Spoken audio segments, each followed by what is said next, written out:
Hey guys, and welcome back to my channel. And in today's video, we are going to be making this super cute wooden engraved and cut out Pokemon old school Game Boy game. Now, I seen this on a Facebook group and I thought it was the cutest thing ever, so I had to give it a go.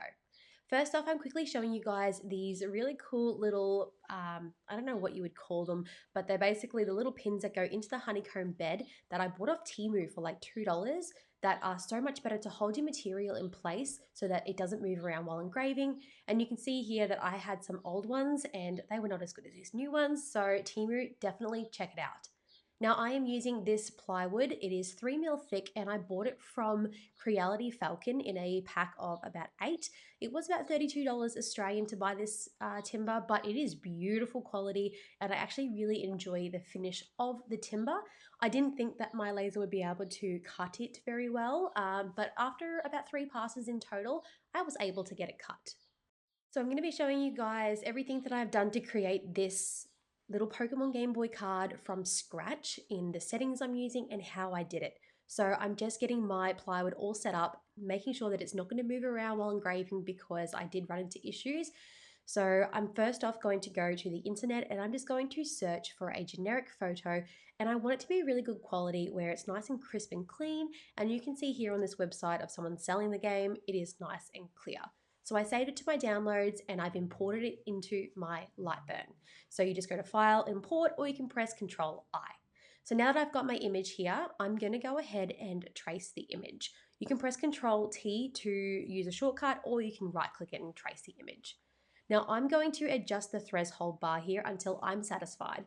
Now in this section here, I'm actually only chasing the outline of the actual game because the rest of it, I'm going to engrave the photo and I'm going to create all of the little indentations myself using different shapes because it doesn't really pick up the image that well because it is color. If this photo was black and white, which I could have turned it into a black and white photo before I uploaded it to Lightburn, I would have been able to have traced each individual shape, little outline perfectly, but I just couldn't have been bothered. I'm happy to create it myself. So now that I've got my image, the best threshold that I could get it to still had some of this detail on the inside. So I've just ungrouped the image, which allows me to click on all of the inside little lines and delete it. So now I have just the outline of my game, and that is going to be my cut because that's the cut of the outside. Next, I'm going to go ahead and start to trace out all the images that I want and need in this little game. And I'm going to go ahead and start creating the little Nintendo logo background here. So I'm going to use the circle and I'm going to adjust it until it sort of matches the actual image by clicking and dragging. I am going to copy this little circle, pop it on the other side, and then make sure it's all aligned, and then add another rectangle in because then we will go ahead and join all of these images together. I don't know the technical term for the little images to be joined together, but it is on the left-hand side there, and I just know to click that button. I probably should hover over it and do it, but I don't. So what I am doing here is just zooming in to make sure that my rectangle that I'm creating and my circles are going to meet, because if the lines don't meet correctly, I will have a jagged engrave. So this section here, I'm going to engrave deeper than the engrave of the Pikachu picture, and then I'm going to engrave the Nintendo Game Boy words even deeper again for a bit of a different 3D texturized effect. So you can see I am just going ahead and making sure that all my lines meet by clicking and dragging so that the rectangle's corners meet the circle perfectly. And then I'm going to go ahead and make it all one shape to get rid of all of those lines. So what I will do is I will click on each shape here. So you can hold Control or Shift when you are clicking on each one. So you just click on the shape, Control, click on the circle, click on the other circle, and then over in the side here, well, I actually went and made sure they were all aligned first, but then I'm going to go ahead and click on each shape and then join them all together. So I do a lot of fiddling. It does take some time. This can be a long process. These things aren't quick, but once you actually have your image that you've created in Lightburn and you save it as a file, then you can always just go straight into engraving and cutting. So you see there, I went ahead and made it all one shape and it got rid of all those lines on the inside, and I'm very happy with that shape. It looks amazing. Next, I'm going to go ahead and create all of these little grooves, and I'm going to do this by making a whole bunch of rectangles to copy each shape, and then I'm going to use a circle to get that curved edge on the edge of these little rectangles. Now, I originally did the Charizard Pokemon Game Boy game first, and I will show you guys at the end what it looks like, because you can see a massive difference between the type of settings that I used. Obviously, the size is different because I upscaled this Pikachu Game Boy card to a bigger size because I want this to actually be like a coaster, a cup coaster. So I had to trial and error a lot of it. But the issue I found when I was making the Charizard Pokemon Game Boy game was when I did this part here and I made the circle and I got rid of all of like the little shapes that I didn't need to get that curved edge on these rectangles, it wouldn't let me cut, or well, it wouldn't let me engrave when I went to engrave it. And so what I had to do was I had to create an offset outline of the shapes and then go ahead and engrave it. I don't know why it wouldn't let me do it, but they might not have been joined together properly. Even though I tried to group them together, make them all one shape, try to combine them, it just didn't work. So you can see here I have put the circle in, and I'm just adjusting these rectangles because I want them all to be overlapping with that circle. Otherwise, this won't work. If you don't have those lines touching each other, it won't work. So what we need to do with all these shapes is I'm going to click on all of them, and I'm going to make sure that I am going to convert them to a path, because over here in the left tab, I have got the nodes button, and this allows you to adjust and move the nodes, which is all the points on the shapes itself. And you can see there is a whole bunch of different shortcut keys that you can use, and I'm using T. So I'm hovering over each shape that I want to delete, and I accidentally did the wrong one there. So I'm going to do it again and hover over the line and press T, and that'll delete the shape. So I put it all back to normal because I wanted to make sure I got it right. This is all learning for me, just remember. So go ahead, press the node, and making sure that it's always converted to a path, because it went back to normal because I pressed Control Z and redid it. Hover over the lines that I don't want and press T. And it just deletes all those shapes that I don't want. So it's a really handy tool. I didn't know about this tool for quite some time, and it would have been so much nicer to have known about it earlier on, because I was, going to my iPad and editing photos to remove lines when I could have literally just done it in Lightburn. So editing. I probably should speed this video up a little bit, but I want to make sure you guys can see this in real time. Like, this is how long it took me to create this file. But like I said earlier, once you've got the file, you just literally open it up and then you can cut and engrave once it's saved. The longest part of projects with Lightburn is creating the image that you want and getting the settings right. And you always will have to do a whole bunch of dummy test ones before you even get to the point of getting the absolute perfect end result for your project. So this is the part where I think I remembered that I had to create an offset for every single shape. So I think that's what I do next. I did not watch this video back.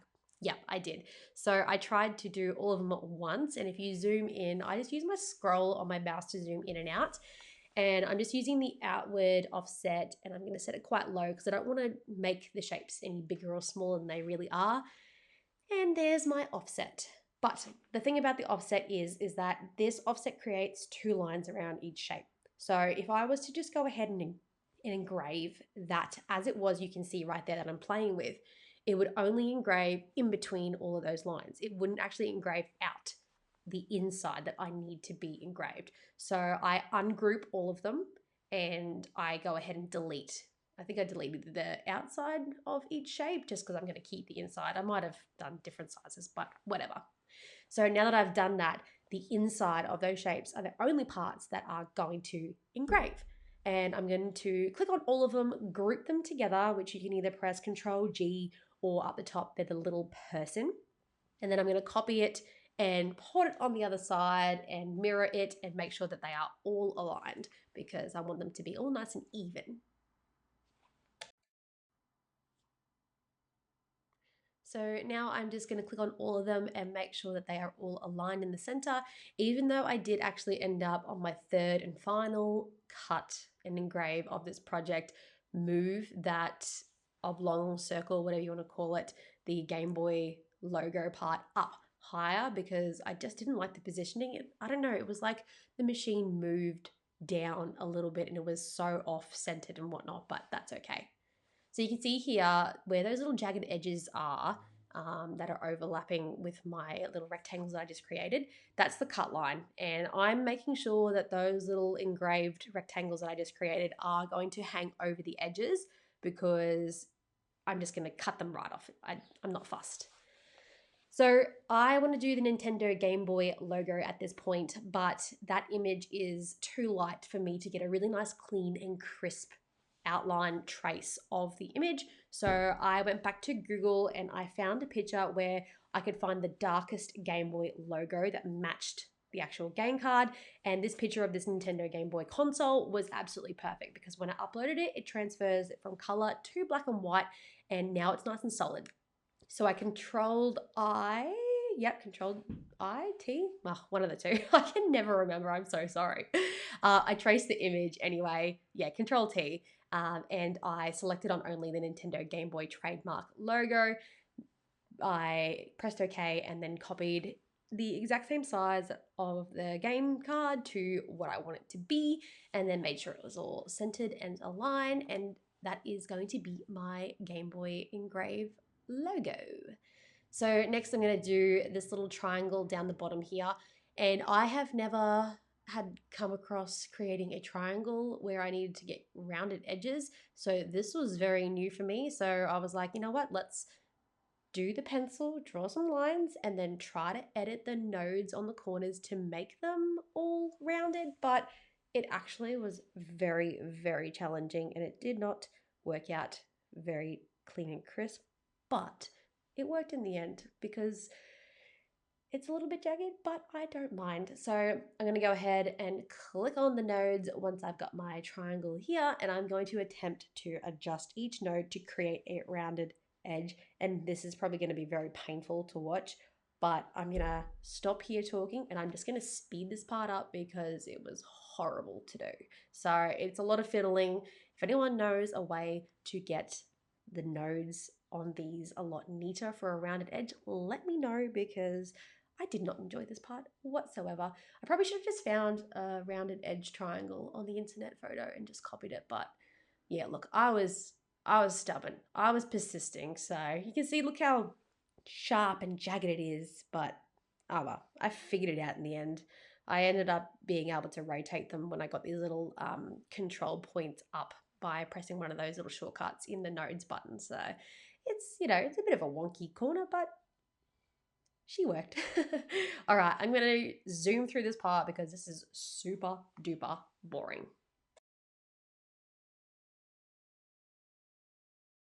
All right, now I finally got my triangle after a very painful session of editing nodes.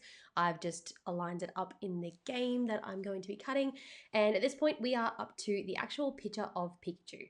So I went ahead and used Paint because I'm using a really old computer to run my Lightburn because it was the only computer I could get to work, which is like a Windows 5 or 7 or something. It's awful. But I'm putting the picture into Paint because I want to get rid of these little rounded corner color pieces because otherwise it would engrave the yellow on the outside of the picture itself, and I don't want that. So I've just used the erase tool and erased it to make a nice corner and then got rid of all the yellow to leave my image only. I saved it and went back into Lightburn and uploaded it. I'm just matching it up for size and it's exactly the same, so I went ahead and dragged it over and popped it in my little project. Now I just went ahead and made sure that everything was aligned and it's all looking good. So this is the part where we can start to edit our image by clicking on it and adjusting the image. Right click, adjust image. Now, in this part, you can control things as far as the contrast, the brightness, the gamma. You want to make sure that it is on either Stucky or Jarvis when it comes to engraving. I find that they are the best settings for an engrave. And the DPI is very important. So this is how many little pixels are going to be engraved into the image. So for my machine, because it is a 40-watt laser machine, I can't go above 300 DPI. And DPI is the quality of the image. And it also, the DPI adjusts the line interval as well. And you can see I'm just sort of fiddling around because you want to get the image to sort of look I don't know, this is a really hard part to explain, but it's all dotty here. You don't want it to look like that because it'll look dotty. You kind of want the image to look as clean and crisp as possible when you are editing the line interval in the DPI. But just a reminder that the DPI controls the line intervals. So you see here, I've got it set to 747 DPI, and I did not realize that I cannot engrave over 300. So I attempted to engrave it like this, but it does not work. You physically will not. It just won't. So I actually went back and I adjusted the DPI back down to about 270. It still looked very similar to what you can see here on the screen, and I just, yeah, adjusted the brightness just a fraction, and I was just winging it because, again, this is all trial and error. You don't know until you do these things by trying them, and it took me in total 4 goes to get this correct. So yeah, you just have to play with it until you figure out what works for your machine, because every single machine is different. But that's pretty much it. That is the image. That is the cut and engrave done. So from this point, we need to go ahead and edit every single little aspect of this cut and engrave to be able to define what's going to be cut and what's going to be engraved. So I'm going to use all those little colors, little squares down the bottom as my layers to sort of define what's going to be cut and what's going to be engraved. So I want the image to remain as an image because it's going to engrave it as an image. I'm going to do the little side rectangles and I'm going to group them together so that when I click on everything when I'm doing my work, it's easier. And I'm going to make it blue, and I'm going to turn it to a fill because I want to engrave it. And then I'm going to adjust my settings according to what my machine is needing to get the best result. And again, I just trialed and errored this because I have no idea what my machine is capable of 100% yet. So I double clicked on the layer and I'm going to change it to, I think, 6 from what I can read back here. 6 mil, well, 0.06 mil for the line interval. I'm going to leave it on constant power because that means that the machine, when it's engraving, it's just holding its power instead of turning it off and on like the laser beam off and on.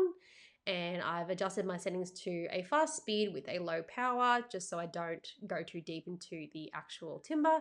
And I'm changing the logo to a different color again because it's going to be a different type of engraved because I'm going to do it after I do the red layer. And then same with the triangle. Now I decided not to fill it in. I created an offset for it, so I would only get the outline because it's not filled in on the game console. It's just a little bit of a groove. So I now have an offset and I'm going to group it together and create that as a fill. So the inside of the triangle will not engrave, but what's in between those two lines will engrave. So I'm going to make it red to match the top logo there. I've got black as my line, so I'm making sure that's the only one that is going to be a line because the line is going to be a cut. Now, this was a lot of takes to figure out how many sort of passes my machine would take to actually cut out this timber. You'll see later on that I tried 2 at a high power and it didn't work completely. I broke the timber. I had to punch it out. It was not good. But I'm still configuring it for as far as the best settings for cut on this type of material because otherwise you'll burn it, doesn't cut properly. I don't know. I don't like too much of a charcoal chalky like cut to my timber, but that seems to be what you always get, really black charcoaly cuts, but you can sand it and fix it up thereafter. So that is it. That is all the settings. It is ready to finally cut. Sorry that took forever. My speaking is awful. I'm not good at doing voiceovers, but anyway, you guys, if you're still here at this point in time, kudos to you. So this was this was my second attempt. So you can see there how the top logo is off-centered to the little outlines, which is awful. And then the engrave, I liked the engrave on that second one that I attempted. It's nice and dark, very burnty sort of look, and I actually really enjoyed it. But my laser head was too close to my material and it was actually taking for bloody ever. Like it was 45 minutes worth of a project and I was doing this on my way home from work. Oh, sorry, not on my way to work, and I ran out of time and I'm never leaving my machine unattended. So I went back and redid it in the afternoon, and that is what you can see here to the left. So the right project was one I made in the morning, which was an absolute fail because I had to go to work and stop halfway and I couldn't restart it. And then the left-hand side was finally the third one that I did after work, and it wasn't as good as the second one that I tried. The first one, I stuffed that one up as well. But yeah, look, again, I'm learning. So this was actually the very, very first Nintendo game card that I made. So the Pikachu was the second. This was the first. And you can see here it's smaller. So I changed the settings for Pikachu to be bigger. And you can see here, this is very burnt and crispy. I had the laser head too close to my material. And also the Engrave is very faint. So I needed to up the power to get a deeper Engrave. So what I went ahead and did is I sanded the project. Now with the Charizard, like I said, it was the first one that I made. So I used a hand little buffer sander pad and it put black into my timber and I absolutely hate it. So I tried to sand it out, washed it, scrubbed it, couldn't get it out of the wood. So I gave up and was like, you know what, let's see if we can put a clear coat on top, if that'll fix it. It actually enhanced it. So you can see down the bottom, it's like the timber looks like it has mold and I absolutely hate it. So I ended up using for the Pikachu a actual hand tool, one of those rotary, I don't know what they're called, a rotary sand, whatever they are, but they're the electric ones. And it worked so much better because those black sanding pads put sandpaper into the wood timber and I do not like it.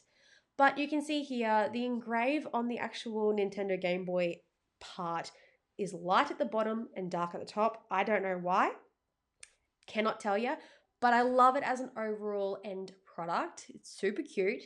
You can see that there is a bit of a grain default in the Pikachu head. There's a black spot. I don't know why. I don't know where that came from, but I'm just going to assume that is a default in the actual timber itself. Now this was my second attempt at Pikachu and you can see here I did not cut it very well. I flipped it over and tried some other attempts as well, but the cut was not deep enough on the line, so it looked like that. And again, the material was too close to the actual bed. But I did sand it down and it looks good once sanded, but yeah, just a lot of lessons learnt, a lot of trials. So not sure what that default is. It really, really irked me, but whatever. Now, this was the second attempt I did where the Engrave took 45 minutes. But look how dark it is. I really like it. Like the Pikachu outline is so defined. He looks so good. And I could just imagine what that would look like sanded. But I'll do it next time. So these are them side by side as you can see. And that's pretty much it. I hope you guys enjoyed the video. I hope you learned something. I'm sorry it took forever. It was a long, long video. But make sure you stick around because I'm only going to get better at this. Until next time, I will see you in the next video and give me some tips and advice on the videos that I make. I know for sure it's my voiceovers that I need to work on. And hopefully next time in the next video, we will do some acrylic work. So make sure you check out the OMTECH K40 on their website. They have sales all the time and you can use my code PG for a sneaky discount on their Lightburn software and on their machines. See yous!